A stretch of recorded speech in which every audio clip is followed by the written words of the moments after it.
She was just a waitress until her warning saved millions. The Crystal Room was the kind of restaurant where decisions worth millions were made over champagne and soft music. Amara Lewis moved silently between tables, her black uniform crisp, her posture calm. To most guests she was invisible, just another waitress refilling glasses. At the corner table sat Richard Hale, a self-made millionaire known for ruthless business deals. Lawyers surrounded him, papers spread neatly across the table. "Once you sign, the acquisition is complete," one lawyer said confidently. Amara approached to pour water, and that's when she saw the document. Her hand froze, her eyes narrowed. Her heart started pounding. "Excuse me, sir," Amara spoke suddenly. The table went quiet. Richard looked up, irritated. "Is there a problem?" Amara swallowed. Every instinct screamed at her to stay quiet, but she couldn't. "Please," she said firmly, "don't sign that document." A lawyer scoffed. "This is a private matter," muttered. "Stay in your lane." Richard raised an eyebrow. "And why shouldn't I?" Amara took a breath. "Because it will cost you everything within 6 months." The table erupted in laughter. Security stepped closer. But Richard didn't laugh. Richard studied her face. "No fear, no hesitation. Everyone else here is paid to tell me what I want to hear," he said slowly. "You're not," the lawyers protested. "This is highly inappropriate." Richard held up a hand. 5 minutes, he said to Amara. "Explain." Amara leaned closer and quietly said words that changed everything. "The shell company listed on page 14 doesn't exist. The signature chain on page 9 is forged. And the man selling this company already sold it 3 years ago." The lawyers went pale. Richard slowly closed the folder. "How do you know this?" Richard asked. His voice was low, almost conversational, but the question landed like a blade sliding between ribs. Amara hesitated. Her fingers tightened around the edge of the serving tray she still held, knuckles paling. For a long second, the only sound in the private boardroom was the distant hum of the building's air conditioning and the soft ticking of the wall clock that no one had bothered to adjust for daylight savings. Then she reached into the front pocket of her faded gray apron, the same apron she'd worn every weekday for the past 11 months while bringing coffee, clearing plates, and listening, and pulled out a creased, yellowing newspaper clipping. It had been folded so many times the creases had turned white and fragile. She placed it on the polished mahogany table exactly between the stack of unsigned contracts and Richard's untouched glass of water. The paper made a small, dry sound as it settled. "My father," she said quietly, "was a corporate auditor." She didn't look at anyone as she spoke. Her eyes stayed on the clipping, as though it might vanish if she blinked. "He worked for Dawson and Pierce back in 2014. They were auditing Meridian Logistics, the same parent company that now owns the shell entities sitting across from you today." She nodded once toward the 3 men in charcoal suits who had been smiling thinly for the last 90 minutes. He found the same pattern, round-tripping revenue through offshore vehicles in the Caymans and Cyprus. Fake vendor invoices that circled the money right back into executive bonus pools.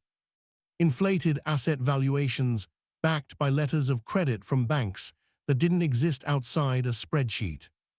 One of the lawyers paused something. The one with the rose-gold cufflinks gave a short, incredulous laugh.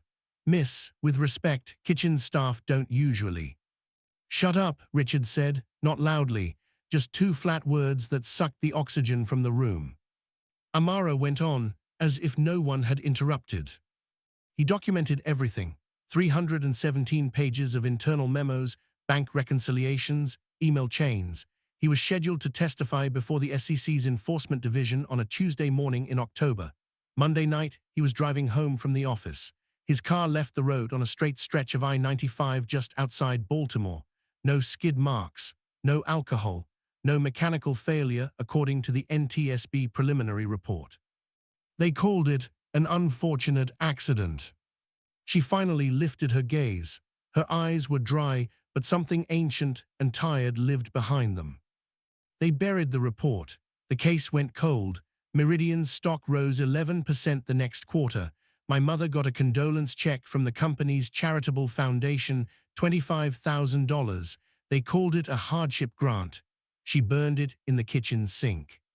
The table had gone dead silent. Even the rustle of expensive suit fabric had stopped.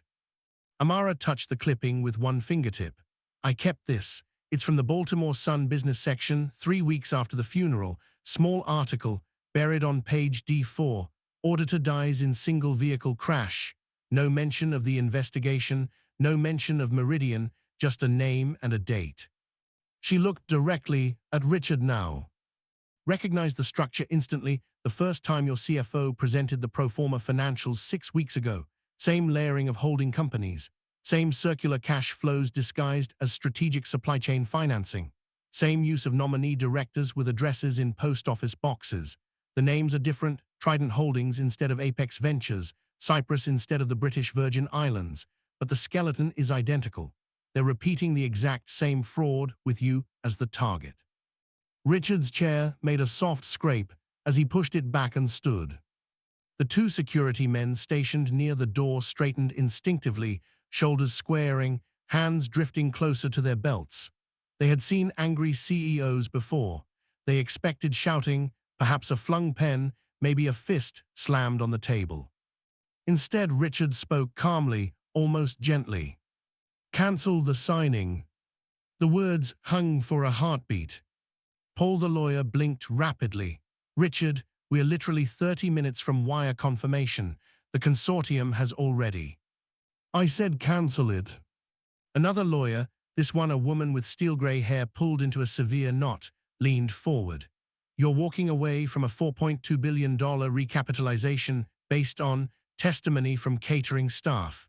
With respect, we have 18 independent due diligence reports." Richard turned to face them. The movement was slow, deliberate. "You're all fired." The sentence landed without drama, without volume, just cold finality. Paul opened his mouth, closed it, then opened it again. "You can't simply." "I just did." Richard's eyes moved from face to face. "Your retainers are terminated effective immediately. Security will escort you to collect your personal devices and any documents that belong to you personally. Anything bearing the company letterhead remains here." He glanced toward the two guards. "Please." They moved instantly. The room erupted into overlapping voices, protests, legal threats, mentions of fiduciary duty, breach of contract, reputational damage. Richard ignored them all. He walked around the table until he stood beside Amara. She hadn't moved. The clipping still lay where she'd placed it, a small beige rectangle on acres of dark wood. "How long have you known?" he asked her quietly. "Since the second presentation," she answered, "when they showed the waterfall chart for the cash flow projections. The curve was too perfect. I remembered my father staring at the exact same shape on his laptop at 3 in the morning, muttering that perfection like that is always a lie." Richard nodded once, as though she had confirmed something he already suspected. He looked back at the rapidly emptying room. Briefcases were being snapped shut, phones pressed to ears. One of the junior associates was crying silently while gathering folders. Richard reached into his jacket and pulled out a slim black key fob, the kind used for executive elevators.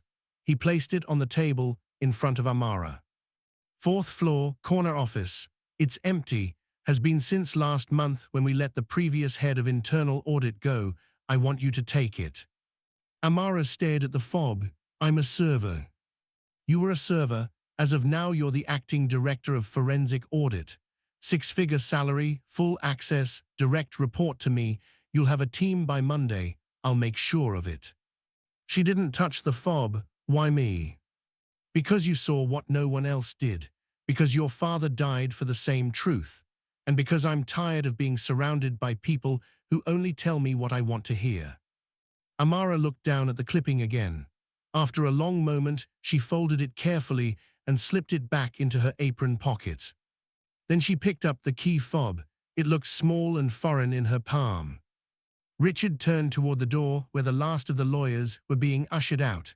One of them, Paul, paused, face flushed. "You're making a catastrophic mistake, Richard, when the board hears."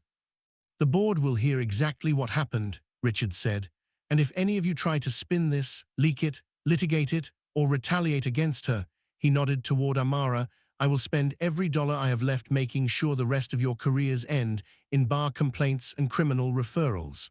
Are we clear?" Paul said nothing. The door closed behind him. Silence returned, thicker now. Richard exhaled slowly, the first real sign of strain on his face. He looked at Amara again. I need to make some calls. Take the elevator to 4. There's a nameplate on the door that still says interim vacant. Replace it with yours tomorrow. HR will be waiting. Amara nodded once. She started toward the door, then stopped. Mr. Langford, he looked up. They won't stop, she said softly. Not after this much money, not when they've already spent years building the architecture. They'll come after you another way. Quieter, nastier. Richard gave her the ghost of a smile, the first genuine one all afternoon. I know, he said.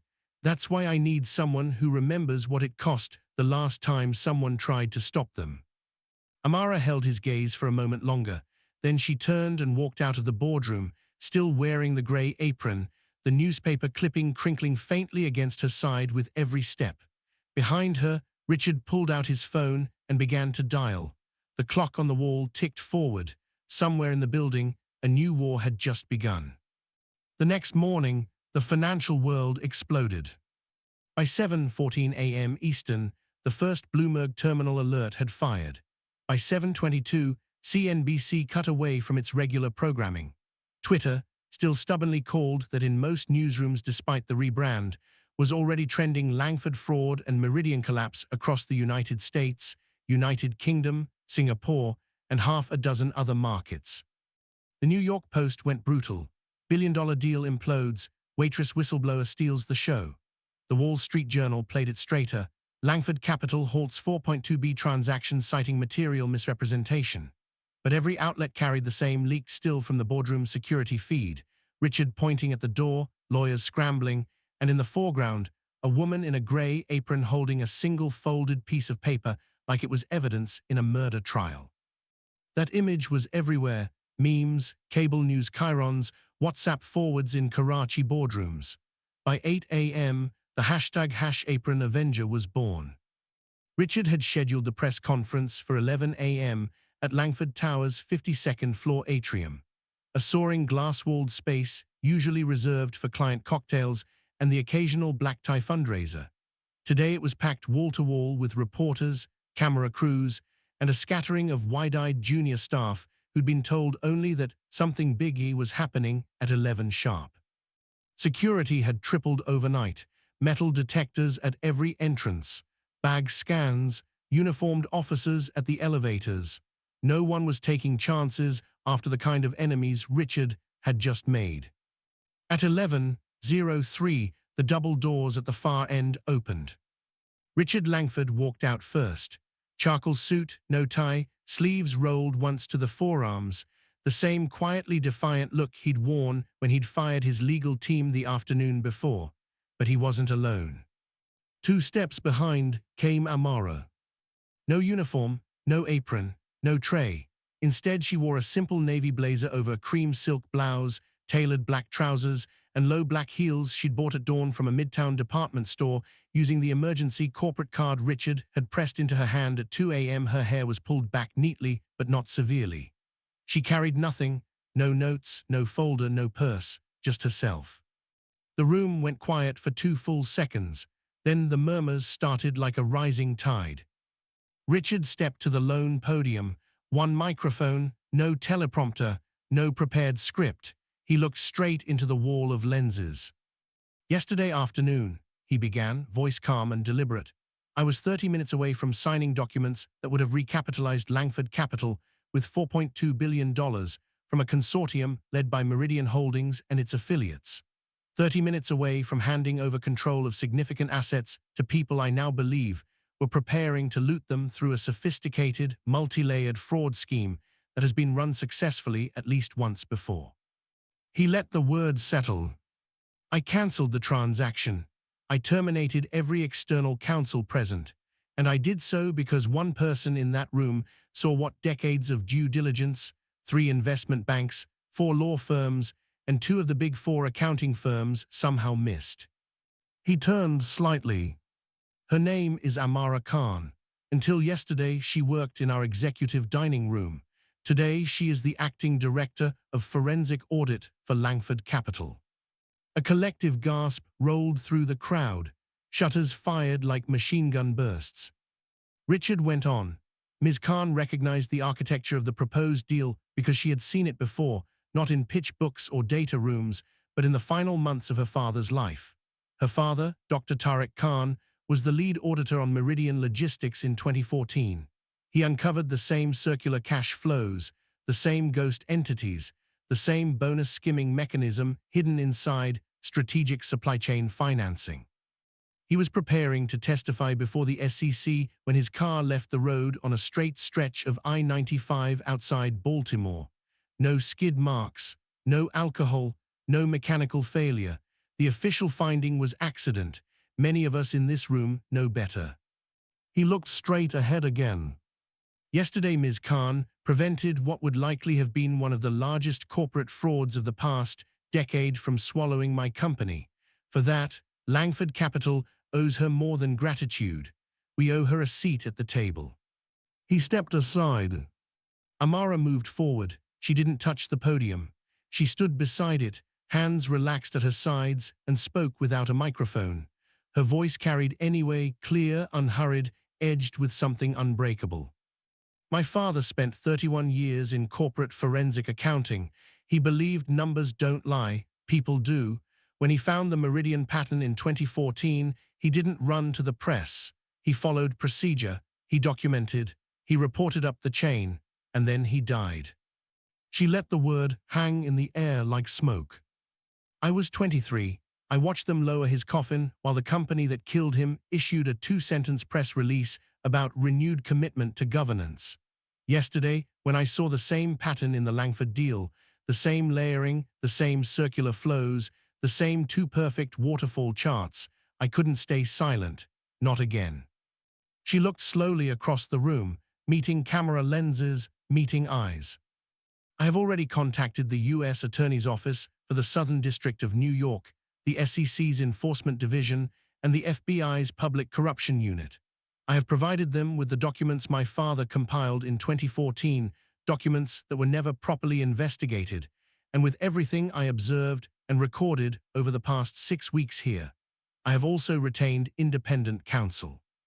A reporter near the front half raised a hand. Ms. Khan, are you saying? I'm not finished, she said quietly. The room stilled again. I am formally reopening my father's case. I am asking for a full re-examination of the crash, the financials, the witness statements that were never taken, the phone records that disappeared. And I am making it clear right here, right now, every executive, every banker, every lawyer who knew or should have known about this fraud will face justice. Not headlines, not quiet settlements, justice. She paused, letting the word echo. I'm not asking for permission. I'm not looking for sympathy. I'm declaring that this ends now. The silence that followed was electric, almost painful. Then the questions exploded. Ms. Khan, do you have hard evidence linking specific individuals? Will you name names today? Is Langford Capital planning to file a civil suit? Richard stepped forward again, raising one hand. We will issue a full written statement this afternoon, he said. Ms. Khan will not be taking individual questions today for her safety and for the integrity of the ongoing investigations. But I will say this, Langford Capital is fully cooperating with every authority. We have frozen all transactions related to the consortium. We are conducting an internal forensic review with no limits on scope or budget. And we are prepared to pursue civil recovery on behalf of our shareholders for any losses already incurred. He glanced at Amara, then back to the sea of raised hands. That's all for now. Security moved in as the reporters surged. Richard placed a light hand on Amara's elbow and steered her toward the side exit. Flashes popped like strobe lights. Voices overlapped into white noise. They slipped through the door. It closed behind them with a soft hydraulic sigh. In the quiet corridor, Richard stopped. You okay? He asked. Amara exhaled, a long, trembling breath she hadn't realized she'd been holding. No, she said honestly, but I will be. He nodded once. Fourth floor is ready. Your team starts arriving Monday. 3 forensic accountants we poached from Deloitte's fraud practice, 2 data analysts from Chainalysis, 1 former SEC investigator who hates Meridian more than you do. I've also assigned personal security. Discreet. They'll be with you 24/7 until we know who's angry enough and stupid enough to try something. Amara looked down at her new shoes, simple black pumps, practical, nothing flashy. I don't know how to be a director, she admitted quietly. You already are, Richard said. You just proved it in front of the entire world. She gave a small, wry smile, the first real one since yesterday's boardroom. They're going to come after me. They're going to try, he corrected, but they'll have to go through me first, and I don't lose wars I choose to fight. Amara met his eyes. Then we fight smart, she said. We document everything, we move faster than they can cover their tracks, and we don't stop until every name on my father's list is held accountable. Richard extended his hand. Deal. She shook it, firm, no hesitation. Somewhere in the distance, phones were already ringing off the hook. Regulators demanding briefings, reporters chasing leads, angry investors, panicked executives in glass towers across 3 continents. Amara turned toward the private elevator bank. Her war had just gone public, and she was no longer hiding behind an apron. 6 months had passed since the press conference that changed everything. In that time, the house of cards built by Meridian Holdings and its silent partners had collapsed in spectacular fashion. The first domino fell 3 weeks after Amara's declaration. Federal agents in Navy windbreakers executed coordinated dawn raids on 7 corporate offices spanning New York, London, Dubai, and Singapore. Handcuffs clicked on wrists that had signed 8-figure bonus checks without blinking. The U.S. Attorney's Office for the Southern District of New York unsealed a 147-count indictment naming 14 individuals, former CEOs, CFOs, chief compliance officers, even 2 equity partners from a Waitress law firm once considered untouchable. The charges read like a greatest hits compilation of high finance crime: wire fraud, securities fraud, money laundering, conspiracy to commit honest services fraud, obstruction of justice. Asset seizures followed like aftershocks. Private jets were grounded at Teterboro and Farnborough. A 72-meter superyacht was chained to a pier in Monaco under court order. Bank accounts in Zurich, Grand Cayman, and Labuan were frozen so quickly that some defendants learned of it from morning news alerts rather than their own counsel. Within 90 days, the total value of seized and restrained assets crossed $1.8 billion. The criminal case moved with unusual velocity, fueled in part by the exhaustive evidence package Amara had helped assemble, in part by the sudden willingness of junior players to cooperate when they realized the music had stopped and there were not enough chairs. Plea agreements were filed in waves. Cooperating witnesses named names higher up the chain. The dominoes kept falling. Meanwhile, Richard Langford had quietly begun his own transition. He sold a non-controlling but significant stake in Langford Capital to a Middle Eastern sovereign wealth fund at a valuation that left even the cynics impressed. With part of the proceeds, and with the same quiet fire that had driven him to cancel a $4.2 billion deal in a boardroom, he launched Veritas Forensic Partners. Veritas was deliberately small and deliberately fierce, a specialized forensic audit and investigative firm focused solely on uncovering sophisticated financial crime before it could destroy companies, retirements, or lives. No conflicted advisory work. No hourly billing padded with junior associates. Only deep, relentless investigations and reports built for courtrooms and regulators. On day 1, he named Amara Khan CEO and majority owner of the new entity. The announcement generated predictable tabloid headlines, from apron to C-suite, the waitress who toppled an empire, but anyone who had followed the Meridian matter understood it was not a Cinderella story. It was accountability made manifest. Opening day arrived on a crisp mid-October morning in Lower Manhattan. Veritas occupied the top 4 floors of a meticulously restored 1920s Art Deco tower on Broad Street, tall windows, bronze fixtures, unobstructed views across the harbor to the Statue of Liberty. The interior design was restrained: exposed brick, warm walnut, natural light, no marble or gold leaf. The message was unmistakable: substance over spectacle. A modest auditorium had been arranged on the 38th floor for the official launch event. 200 folding chairs, a low platform stage, a single large screen displaying the Veritas logo, a stylized eye composed of converging ledger lines, simple and unapologetic. The audience was a cross-section of the new reality: investigative journalists who had covered the scandal from Hour One, SEC and FBI agents who had quietly thanked Amara in off-the-record meetings, former Langford Capital dining room staff who arrived in their best clothes, a handful of whistleblowers from unrelated cases who had found safe harbor at Veritas already. And in the third row, center aisle, sat four figures in tailored but visibly uncomfortable suits. Paul Whittaker, Daniel Voss, Margaret Hale, Elliot Crane.